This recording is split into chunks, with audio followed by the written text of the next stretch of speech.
Praise the lord. దేవుని నామమునకు మహిమ కలుగునుగాక.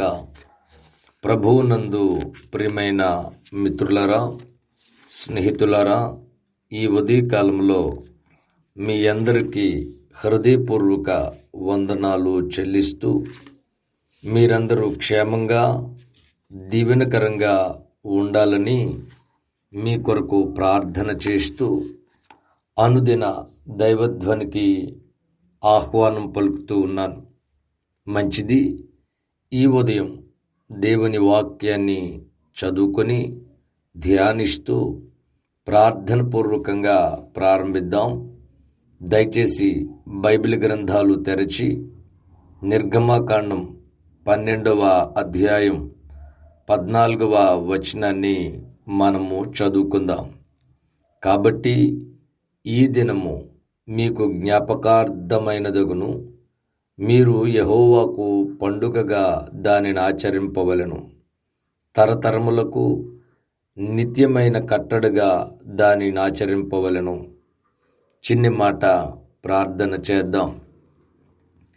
పరిశుద్ధుడైన తండ్రి, అద్భుతమైన యేసు క్రీస్తు ప్రభువా, దయచేసి మీరు మాతో మాట్లాడమని, మాకు క్షేమము ఆశీర్వాదము అనుగ్రహించమని యేసునామమున ఈ కొద్ది విన్నపాలు అడుగుచూ ఉన్నాను తండ్రి. ఆమేన్. మనము ఐగుప్తు చెర అనే అంశాన్ని గురించి ధ్యానిస్తూ ఉన్నాం. ఇశ్రాయేలీలు దరిదాపు 430 సంవత్సరాలు ఐగుప్తు దేశంలో బానిసలుగా ఉన్నారు. దేవుడు వారిని కనికరించి వారిని ఐగుప్తు బానిసత్వం నుంచి విడిపించి కనాను అనే అద్భుతమైన దేశం వైపు వారిని నడిపిస్తూ ఉన్నాడు. ఎప్పుడైతే ఇశ్రాయేలీలు ఐగుప్తు అనే బానిసత్వం నుంచి విడిపించబడ్డారో, వాళ్ళ జీవితంలో కొన్ని నూతనమైన ఆరంభాలు జరిగాయి. అందులో భాగంగా నెంబర్ 1, వారి జీవితంలో క్యాలెండర్ ప్రారంభమైంది. ప్రభువు చెప్పారు, ఇదిగో ఇది మీ జీవితానికి మొదటి నెల, మొదటి సంవత్సరం. ఇక నుంచి మీ దినాలు ఎంతో ఆశీర్వాదకరంగా ఉంటాయి. మీ దినాలు జ్ఞాపకం ఉంచుకొనవలసినవిగా ఉంటాయి. అందుకనే నేటి నుంచి మీ దినాలు లెక్కించుకోండి అని చెప్పాడు. నిజమైన క్యాలెండర్ ఏంటనంటే, రక్షించబడిన తర్వాత మన క్యాలెండర్ ప్రారంభమవుతోంది అని మనం తెలుసుకున్నాం. ఇక రెండవదిగా మనం చూస్తూ ఉంటే, వారు విడుదల పొందిన తర్వాత, బయటకు వచ్చిన తర్వాత వారు పాటలు రాయడం మొదలుపెట్టారు, పాటలు పాడడం మొదలుపెట్టారు, ఆరాధించటం వారు మొదలుపెట్టారు. ఈ విషయాన్ని నిన్న మనం ధ్యానించాం. మూడవదిగా ఈ ఉదయం మనం ఆలోచిస్తే, దేవుడు వాళ్ళతో చెప్పాడు, ఈ దినము మీకు జ్ఞాపకార్థమైనదగును. యెహోవాకు పండుగగా దాన్ని ఆచరింపవలెను. తరతరములకు నిత్యమైన కట్టడగా దాన్ని ఆచరింపవలెను. అంటే మీరు పండుగను ఆచరించాలి అని చెప్పాడు దేవుడు. అప్పటి వరకు వారి జీవితంలో పండుగ అనే మాట లేదు. వాళ్ళకి ఒక ఆనందకరమైన, దీవెనకరమైన పరిస్థితి లేదు.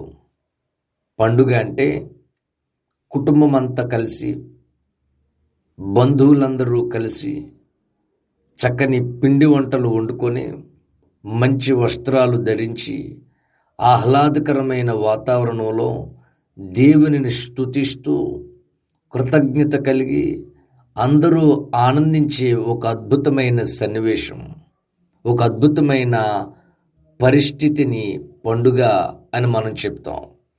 మనం కూడా పండుగలు ఆచరించేటప్పుడు అందరూ చాలా ఉల్లాసంగా ఉంటారు, ఉత్సాహంగా ఉంటారు, కొత్త బట్టలు ధరిస్తారు, మంచి పిండి వంటలు, వారికి నచ్చిన వంటలు చేసుకుంటారు.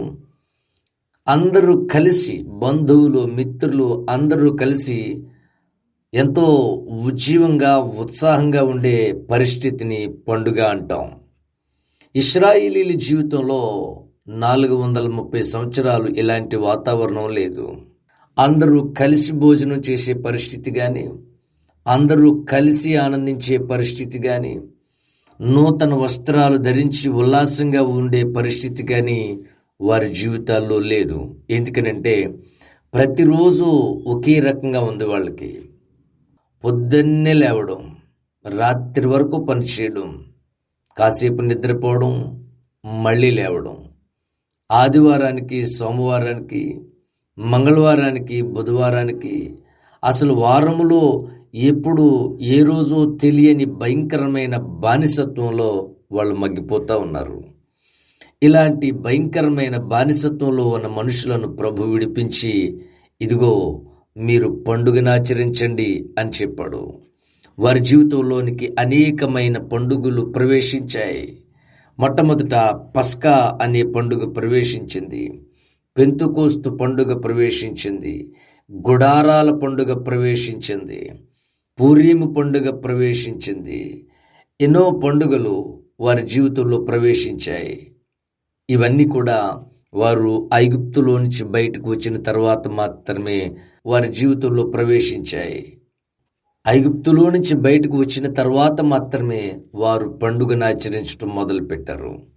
మిత్రులరా, పాపము అనే దాస్యము నుంచి ఒక మనిషి బయటకు వస్తే, ఒక మనిషి విడిపించబడితే అతని జీవితంలో పండుగ ప్రారంభమవుతుంది. అతడు ఎప్పుడైతే విడుదల పొందాడో అతడు చాలా ఆశీర్వాదకరమైన పరిస్థితుల్లోనికి వస్తాడు. ప్రతి ఆదివారం కూడా అతనికి పండగలాగా ఉంటుంది.